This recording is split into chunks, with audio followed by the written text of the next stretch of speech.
Love and boundaries is more powerful than love and kindness. Doesn't mean that you don't have to be kind, but boundaries shows that you love yourself. So listen to this great podcast of Dr. Jordan Peterson and grab my free gift at the end of the video. Bye-bye.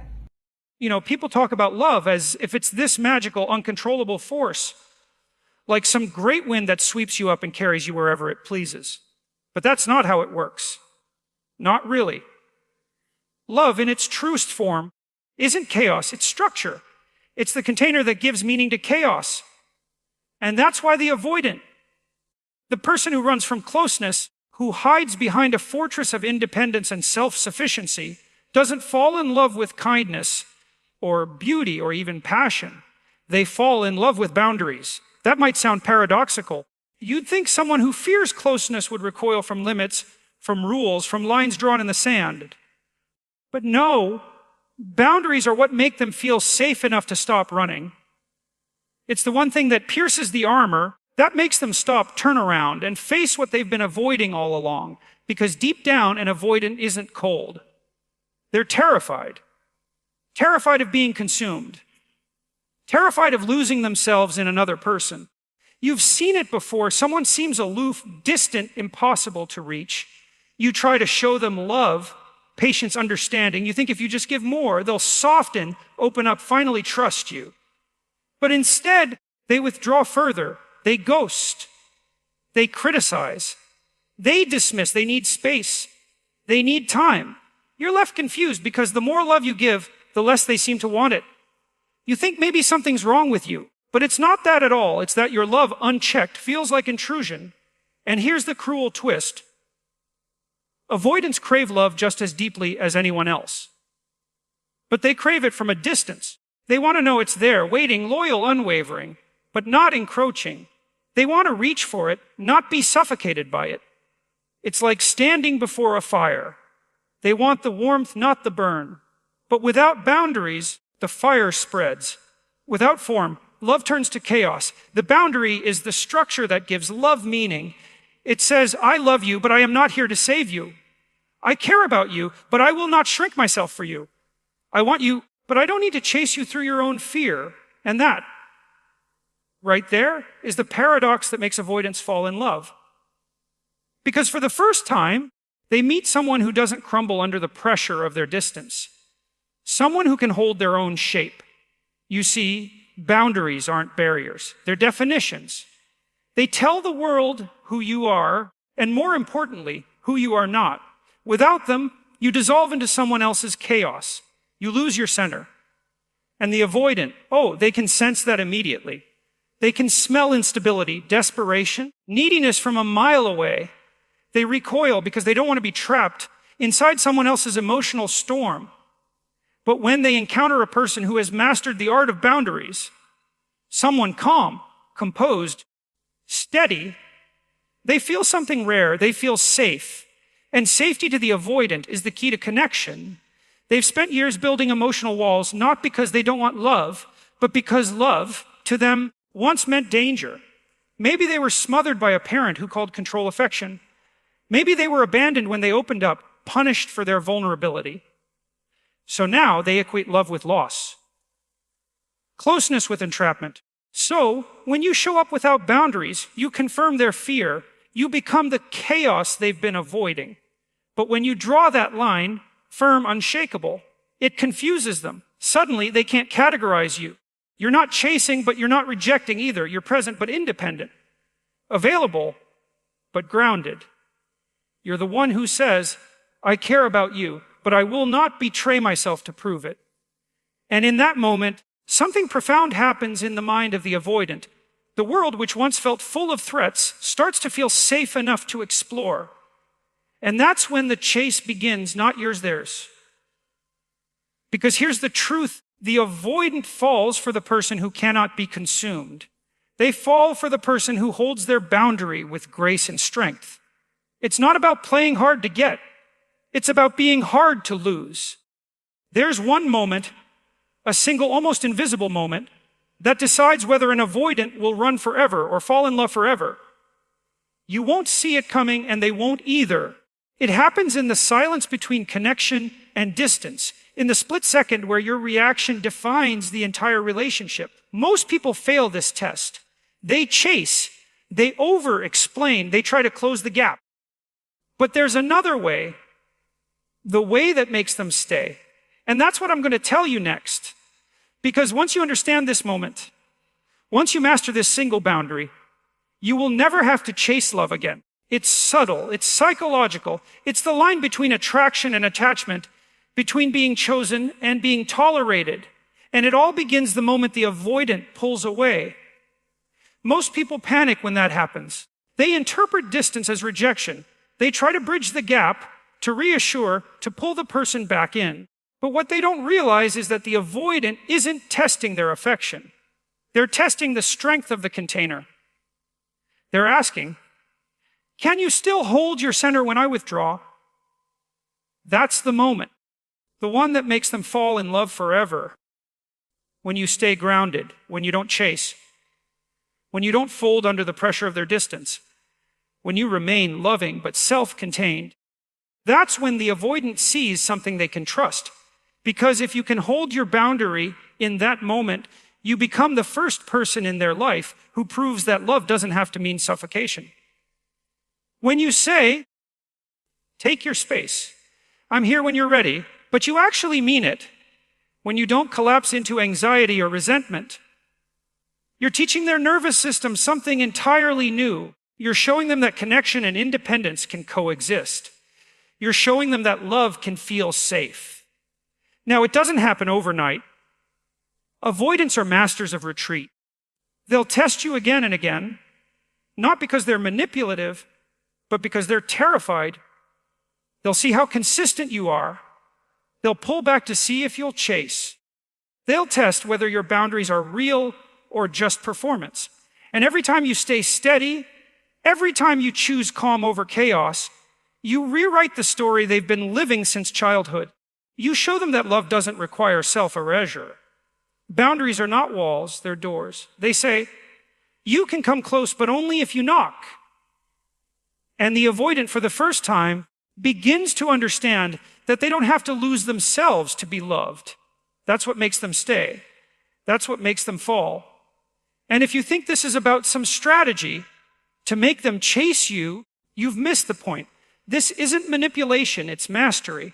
Mastery of self. Because love that lasts isn't built on need, it's built on choice. And choice only exists where there are boundaries.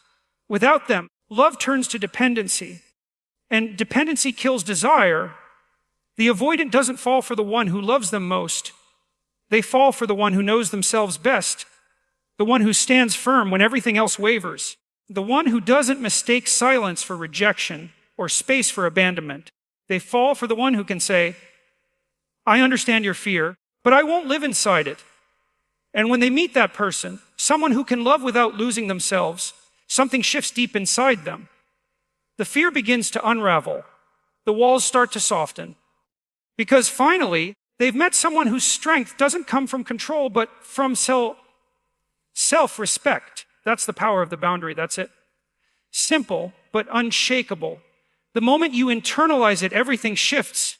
The avoidant will sense it instinctively before you even speak. They'll feel that you are no longer emotionally dependent on their approval, no longer unconsciously chasing their validation, no longer bending your energy to meet their avoidance. And that's when their walls begin to tremble. Because an avoidant isn't afraid of love. They're afraid of losing themselves inside of it. But when they meet someone who's anchored, someone who doesn't crumble when they pull away, they start to realize that love doesn't have to mean self-annihilation. It can mean two strong individuals meeting in truth, not in need. When you embody that boundary, you don't react to their withdrawal with panic. You don't beg for closeness. You don't weaponize guilt. You breathe. You stay still. You let silence do its work. Because in that silence, something remarkable happens inside them. The space that used to feel like freedom now starts to feel like emptiness. The peace they used to find in distance begins to taste like loneliness. And that's when they start coming closer, not because you chased, but because they finally feel safe enough to approach. You see, boundaries teach love how to breathe. Without them, everything suffocates. You either drown the other person in your need or you vanish inside theirs. But when you have that one boundary, when you live by the truth that their fear cannot dictate your love, you rise above the storm. You become untouchable in the best possible way. The avoidant begins to notice it. Your energy feels different. You don't radiate the desperate pull of someone who's trying to be chosen. You're already whole. You're already home within yourself. And that's magnetic. It's intoxicating, not because it's aloof, but because it's pure strength. They will test it again. Believe me. They'll withdraw, they'll question, they'll challenge. They'll watch how you handle their distance. And each time you stay consistent, each time you say with your actions, you can have your space, but I will not lose myself waiting. You teach them something deeper than words ever could. You show them that love doesn't demand surrender of the soul.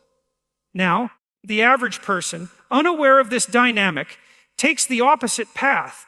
They see distance and try to close it. They text more. They explain themselves. They apologize for feelings they didn't need to apologize for. And the avoidant, watching this, feels the invisible hands of control closing in. They pull back harder just to breathe again, and the cycle repeats. Closer, further, until the relationship collapses under its own weight. But if you hold that boundary, you break the cycle. You show them that closeness doesn't have to mean captivity. You show them that freedom and love can coexist. And that's the paradox that changes everything. Because the moment they realize they can be free with you, they stop needing to be free from you. You must understand, avoidants are not broken. They're simply wounded in a place you can't see. Somewhere deep in their childhood, connection became confusion. Someone they trusted crossed the invisible line between care and control. Maybe a parent who demanded perfection. Maybe a partner who used love as leverage. Maybe a family that taught them that emotion equals weakness. Whatever it was, they learned that love comes at a price, and that price is selfhood. So when they meet you, and you love them without collecting debt, without demanding emotional payment, without insisting they react the way you expect, they experience something revolutionary. They see that love doesn't require sacrifice of self. And that realization over time becomes the seed of devotion. Because make no mistake, once an avoidant feels safe, truly safe, they don't love halfway. They love with an intensity that can't be faked. They become loyal in a way that feels almost ancient, like they've been waiting for someone strong enough to stand still while they figured it out. But this is where most people fail. They think safety means softness. They think being kind means tolerating disrespect, inconsistency, or emotional unavailability. That's not safety. That's self-abandonment disguised as love. And it never works. Because when you abandon yourself to keep someone else, you teach them that you're not a person, you're a mirror. You reflect whatever they need in the moment, but you have no shape of your own. Boundaries give you shape. They give love something to lean on. Think of it like this. Imagine two pillars holding up a bridge. If one pillar collapses to get closer to the other, the entire structure falls. Love is the same. Two strong, defined selves create something stable between them. But when one person erases their boundary, the bridge crumbles. So when you say, I care for you, but I will not chase you. I will not perform for your comfort. I will not trade my peace for proximity. You're not being cold. You're being real. And realness is magnetic. It's the antidote to the counterfeit intimacy that dominates modern relationships. The avoidant, seeing this, feels something they don't quite understand. Respect. They respect you. They may not say it aloud, but it hits them in the gut. Because you've done what they thought impossible. You've shown love without losing power. You've given without disappearing. You've held space without collapsing into it. And that's the boundary. That's the one that makes them fall in love forever. Not the boundary that says, stay away. Not the one that says, I don't care. But the one that says, I am whole with or without you. And that's why you can trust me. Because the avoidant doesn't want to lose their autonomy. They want to share it. They want to be with someone who understands the sacredness of individuality. Someone who doesn't make their presence a prison. When they sense that from you, when they feel your strength wrapped in gentleness, they start to believe that love might not be the death of freedom after all. And then the shift happens. They begin reaching out. They start to share small vulnerabilities, little fragments of themselves they've hidden for years. You'll see it in the way their eyes linger a bit longer, the way their words soften. They won't announce it, but you'll feel it. The wall starts to thin. You'll notice the difference. Instead of disappearing for days, they'll check in. Instead of shutting down in conflict, they'll stay in the room a little longer. Instead of protecting themselves from love, they'll start protecting the love itself. And that's when you realize something profound. Boundaries didn't push them away. They brought them closer, because boundaries are love's backbone. Without them, affection collapses into dependency. With them, love becomes a conscious choice. Now, I'll tell you something that might sting a little. If you've been chasing someone who keeps running, it's not because they don't want love. It's because you're showing them a version of love they associate with danger. Every time you overextend yourself, every time you beg for reassurance, you confirm their deepest fear that love equals loss of control. But when you stop trying to prove your worth, when you anchor yourself in quiet strength, you disrupt their entire worldview. You force them to confront the possibility that love might not be the enemy. And that's when you win, not through pursuit, but through presence. That's the art of attraction. That's how you make the avoidant fall in love forever, not by showing them how much you need them, but by showing them how safe they are with you. Because safety is the seed of desire. And boundaries are the soil it grows in. Now let me take you deeper, because the story doesn't end when they start opening up. That's where it truly begins. Because once you've earned their trust, your role changes. You become the mirror through which they see the parts of themselves they've avoided for years. And if you're not careful, their healing will test your boundaries all over again. And if you think the first stage was difficult, the next one demands something far greater than patience. It demands mastery of emotional presence. That's where we go next. So when all the words fade, when the silence returns after everything we've said tonight, remember this: love isn't a chase. It's not a performance. It's not a transaction. And it's definitely not a rescue mission. It's a meeting point between two sovereign souls who choose to stay, not because they're trapped, but because they're free. The avoidant falls in love forever, not when you prove your devotion, but when you show them that devotion doesn't cost identity. That's the paradox of human connection. The more whole you are alone, the more love you can hold together. If you take only one truth from this entire message, let it be this: your boundary is not a wall between you and love. It's the doorway through which real love walks in. When you stop chasing, when you stop pleading to be understood, when you finally stand still in your own worth, that's when the right person, yes, even the one who used to run, feels safe enough to stay. Because safety isn't built through convincing. It's built through consistency, through quiet confidence, through presence that doesn't demand, it simply is. Maybe as you're listening, you feel something stirring, a memory of a relationship that slipped through your fingers, or one that never truly began because you kept reaching for someone who only ever reached back halfway. Maybe you've spent months, even years, trying to fix what wasn't yours to fix. And maybe tonight, you finally realize that the work isn't about changing them, it's about remembering yourself. That's where the power lies, because the moment you stop bending for love, love starts bending toward you. The moment you draw that line in the sand, not in anger, but in truth, you separate fantasy from reality.